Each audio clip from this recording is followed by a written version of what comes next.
എന്താണ് split dioptre അല്ലെങ്കിൽ എന്താണ് സ്പ്ലിറ്റ് ഡയോപ്റ്റർ ഷോട്ട്? സോ അതിനു മുമ്പ് ഞാൻ നമ്മുടെ കുരുതി സിനിമയിലെ ഒരു സീനും പിന്നെ പുഷ്പ 1 ദി റൈസിലെ ഒരു സീനും കാണിക്കാം. സോ അതിനെക്കുറിച്ചാണ് ഇന്നത്തെ വീഡിയോ. സോ നിങ്ങളുടെ ഫസ്റ്റ് ടൈം ആണെങ്കിൽ please like, share and subscribe. So video കണ്ടോ.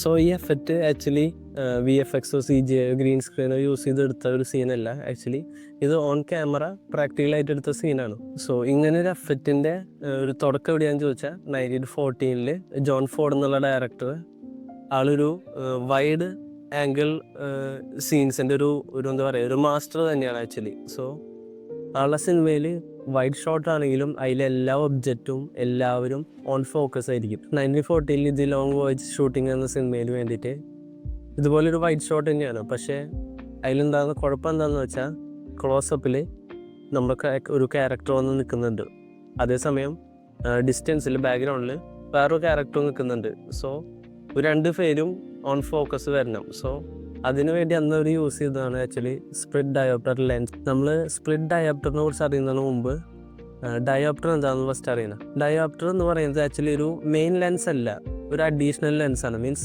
നമ്മുടെ ക്യാമറയിലുള്ള മെയിൻ ലെൻസിൻ്റെ മുകളിൽ വയ്ക്കുന്ന ഒരു അഡീഷണൽ ലെൻസാണ് ആക്ച്വലി. ഇതിൻ്റെ യൂസ് എന്താണെന്ന് വെച്ചാൽ ഈ ഡയോപ്റ്റർ യൂസ് ചെയ്താൽ നമുക്ക് ഒബ്ജക്റ്റ് കുറച്ചുകൂടി ക്ലോസ് ആയിട്ടും കുറച്ചുകൂടി വലുതായും ഒരു മിനിമം ഫോക്കസ് ലെങ്ത്തിൽ നമുക്ക് ഷൂട്ട് ചെയ്യാൻ പറ്റും. സോ ഇത് നമ്മൾ ഇൻഡസ്ട്രിയിൽ അഡാപ്റ്റർ എന്നാണ് വിളിക്കുക. അഡാപ്റ്റർ അതൊരു റോങ് വേർഡാണ് ആക്ച്വലി. അഡാപ്റ്റർ അല്ല, ഡയോപ്റ്ററാണ്. ബട്ട് സ്റ്റിൽ അങ്ങനെയും പറയാം. നമ്മുടെ ഇൻഡസ്ട്രിയിൽ അങ്ങനെയാണ് പറയുന്നത് അതിന്. അപ്പോൾ ഡയോപ്റ്റർ എന്താണെന്ന് മനസ്സിലായിനി. സോ എന്താണ് അപ്പോൾ സ്പ്ലിറ്റ് ഡയോപ്റ്റർ? സ്പ്ലിറ്റ് ഡയോപ്റ്റർ എന്ന് പറഞ്ഞാൽ ഈ ഡയോപ്റ്ററിനെ ഹാഫിൽ നിന്ന് നമ്മൾ കട്ട് ചെയ്താൽ ഇത് കാരണം നമുക്ക് രണ്ട് ഫോക്കസ് പോയിന്റ്സ് കിട്ടും. ഒന്ന് നിയർ സൈറ്റഡും ഒന്ന് നോർമൽ സൈറ്റഡ് ആയിട്ടുള്ള രണ്ട് തരം ഫോക്കസ് പോയിന്റ്സ് നമുക്ക് ഈ സ്പ്ലിറ്റ് ഡയോപ്റ്റർ യൂസ് ചെയ്യുമ്പോൾ കിട്ടും. അപ്പോൾ ഇതിൻ്റെ ഗുണം എന്താണെന്ന് വെച്ചാൽ നമുക്ക് ഒരേ സമയം ബാക്ക്ഗ്രൗണ്ടും ഒരേ സമയം ഫോർഗ്രൗണ്ടുള്ള ഒബ്ജക്റ്റും രണ്ടും ഓൺ ഫോക്കസിൽ നമുക്ക് വെക്കാൻ പറ്റും. അപ്പോൾ നമ്മൾ പറഞ്ഞ പോലെ ജോൺ ഫോർഡിൻ്റെ ആ സിനിമയിൽ അവരന്ന് യൂസ് ചെയ്ത ടെക്നിക്ക് എന്താണെന്ന് വെച്ചാൽ സ്പ്ലിറ്റ് ഡയോപ്റ്റർ യൂസ് ചെയ്യുന്നതാണ്. അത് കാരണം ആൾക്ക് ആ സീനിൽ ബാക്ക്ഗ്രൗണ്ടും ഫോർഗ്രൗണ്ടുള്ള ഒബ്ജക്റ്റ് ഓൺ ഫോക്കസിൽ കിട്ടി. സോ ഇതിൻ്റെ ഒറിജിൻ എവിടെയാണെന്ന് ചോദിച്ചാൽ ഒരിക്കലും സിനിമ ഫീൽഡിലല്ല, മെഡിക്കൽ ഫീൽഡിലാണ്. മെഡിക്കൽ ഫീൽഡിൽ നമ്മളിതിനെ ബൈ ഫോക്കസ് എന്ന് പറയും. നമ്മുടെ പാരൻസിൻ്റെ കണ്ണടകൾ നോക്കിയാൽ കാണാം നമുക്ക് രണ്ട് ഫോക്കസ് പോയിന്റ്സ്, ലൈക്ക് ഇങ്ങനെ സ്ക്വയർ കട്ട് ചെയ്തിട്ട് നമുക്ക് രണ്ട് തരം ഫോക്കസ് പോയിന്റ്സ് കാണാൻ പറ്റും. ഒരെണ്ണം നോർമൽ സൈറ്റഡും ഒരെണ്ണം നിയർ സൈറ്റഡ് ആയിട്ട്. സോ ഈ സെയിം ഐഡിയ തന്നെയാണ് സ്പ്ലിറ്റ് ഡയോപ്റ്ററിലും യൂസ് ചെയ്തിട്ടുള്ളത്. സോ സ്പ്ലിറ്റ് ഡയോപ്റ്റർ നമുക്ക് ക്യാമറയിൽ ലെൻസിൽ ഡയറക്റ്റായിട്ട് കണക്ട് ചെയ്യാം, അല്ലെങ്കിൽ ഒരു മാപ്പ് ബോക്സ് യൂസ് ചെയ്തിട്ട് കണക്ട് ചെയ്യാം. സ്പ്ലിറ്റ് ഡയോപ്റ്റർ കണക്ട് ചെയ്തതിന് ശേഷം നമുക്ക് ഇഷ്ടമുള്ള ഡയറക്ഷനിൽ ആക്ച്വലി നമുക്ക് സ്പ്ലിറ്റ് ഡയോപ്റ്ററിനെ റൊട്ടേറ്റ് ചെയ്യാൻ പറ്റും. അതിപ്പോൾ ഹൊറിസോണ്ടലാവാം, വെർട്ടിക്കലാവാം, ഡയഗണലാവാം. നമുക്ക് നമ്മുടെ ആവശ്യം അനുസരിച്ച് നമുക്കതിനെ റൊട്ടേറ്റ് ചെയ്ത് വയ്ക്കും. ഇതിങ്ങനെ യൂസ് ചെയ്യാന്ന് വെച്ചാൽ നമ്മൾ ബാക്ക്ഗ്രൗണ്ടാണ് ഓൺ ഫോക്കസിൽ വെക്കുന്നത്.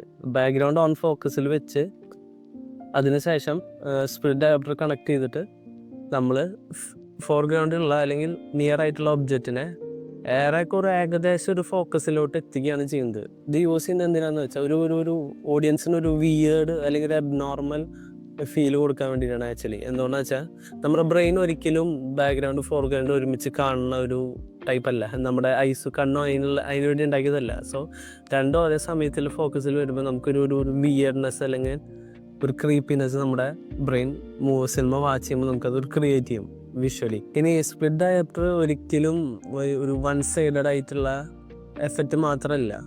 ഇതിൽ തന്നെ കുറേ വെറൈറ്റീസ് ഉണ്ട്.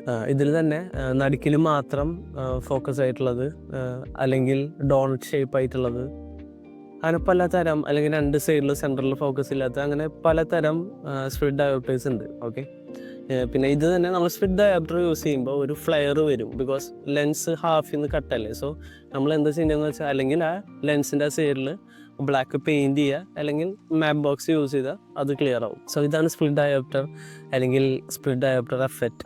സോ നിങ്ങൾക്ക് വീഡിയോ ഇഷ്ടമെങ്കിൽ നിങ്ങൾ please like share and subscribe. So ചാനലിൽ വേറെ വീഡിയോസ് ഉണ്ട്. സോ ഇനി കുറച്ച് നാളെ ഞാൻ വീഡിയോ ചെയ്തിട്ട് ഇനി അങ്ങോട്ട് കണ്ടിന്യൂസ് ആയിട്ട് ഫിലിം റിവ്യൂ വീഡിയോസ് ചെയ്യാൻ പ്ലാനില്ല. ചിലപ്പോൾ ചെയ്യും, പക്ഷേ കണ്ടിന്യൂ ചെയ്യാൻ പ്ലാനില്ല. സോ ഇങ്ങനത്തെ എന്തെങ്കിലും ടോപ്പിക് വീഡിയോസ് ചെയ്യാനാണ് പ്ലാൻ. സോ നിങ്ങൾക്ക് എന്തെങ്കിലും ടോപ്പിക് അറിയണമെന്നുണ്ടെങ്കിൽ please comment down. So thank for watching. By.